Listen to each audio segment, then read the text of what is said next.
కూడా వారి శిష్యులైనందుకు వివరిస్తున్నాను.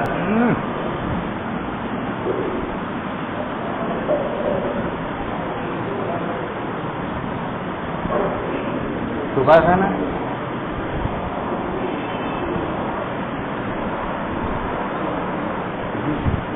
పట్టుకుంటే అయిపోతుంది.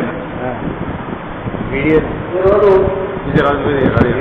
సెప్టెంబర్ గురు పూజా దినోత్సవాలు జరుపుకుంటున్నటువంటి రోజు.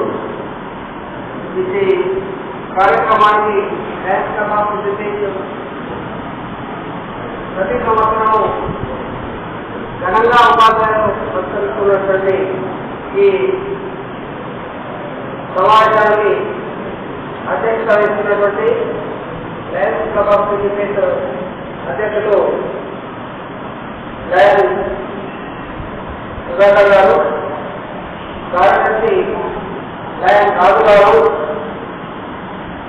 కోశాధికారి లయన్ రామచంద్ర గారు, zone person lion Shri Vaikuntha గారు, విశేషంగా లయన్స్ క్లబ్ ఆఫ్ చరిత్రను ఒక్కసారి డిస్ట్రిక్ట్ లో ప్రప్రథమంగా తీసుకొని పోయి లయన్స్ క్లబ్ ఆఫ్ చరిత్రను సువర్ణాక్షరంతో చికిత్స దైవంగా చేసినటువంటి మన రాష్ట్ర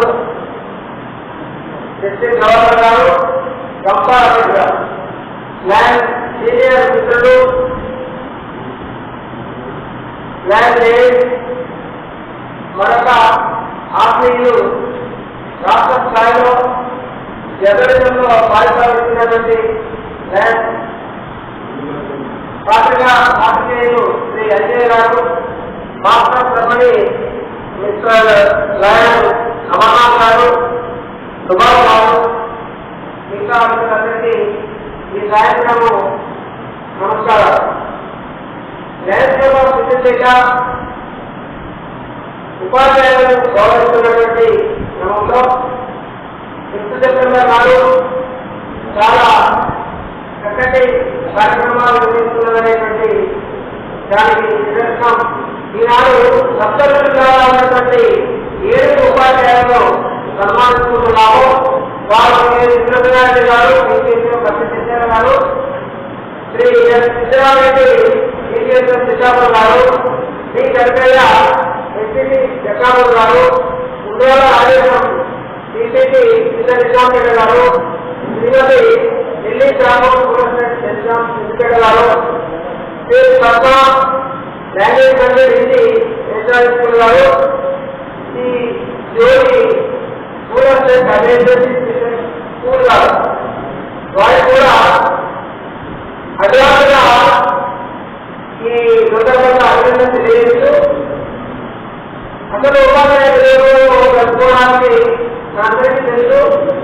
కవిపల్లి రామకృష్ణ గారి ఆత్మీయులు, మిత్రులు, శిష్యులు వారు ఒకరోజు మీ జన్మదిన వేడుకను మేము జరుపుకుంటాం అని చెప్పిన సందర్భంగా అనుమతి అని అంటే వారు నా జన్మదినాన్ని జరపడం బాగానే ఉంది, కానీ ఉపాధ్యాయులుగా నడిస్తే బాగుంది, నేను అప్పుడు ఎక్కువ సంతోషిస్తామని తన వ్యక్తిత్వాన్ని, వేదాంత రహస్యాన్ని, తర్వాత మన భారతదేశం యొక్క ప్రతిభను విదేశాల్లో దాచిపెట్టిన వారు రావడంలో ఎంత బాగా నిర్వహిస్తున్నారో అది ఉపాధ్యాయులకు ఎందుకంటే ప్రోత్సహించే విద్యా విధానంలో, విద్యారంగంలో అనేకమైనటువంటి మార్పులు ఉపాధ్యాయులు తీసుకొని రావడానికి బాగుంటుందని ఆలోచించేటువంటి మాటలు అప్పటి నుంచి మనము మా భారతదేశంలో ఉపాధ్యాయుల దినోత్సవం టీచర్స్ డే అని జరుపుకుంటూ ఉన్నాము.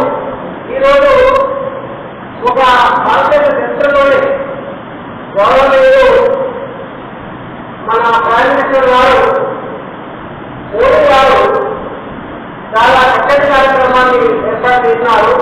అంటే ఉపాధ్యాయుల దినోత్సవం నాడు ఎవరు కూడా ఈ టీవీలలో, రేడియోలలో మాట్లాడినటువంటి ఆలోచన చేయలేదు. అంటే ఒక వ్యక్తిగా మారి ఒక ఇన్నోవేషన్స్, ఒక రీబార్డ్ లాగా తీసుకొని రావడం వల్ల ఎన్నో అద్భుతమైనటువంటి కార్యక్రమాలు జరుగుతాయి. దాంతో అద్భుతమైనటువంటి జయాలు కూడా మనకు కలుగుతాయడానికి నిదర్శన. అయితే చిన్న పిల్లలు చాలా పెద్దగా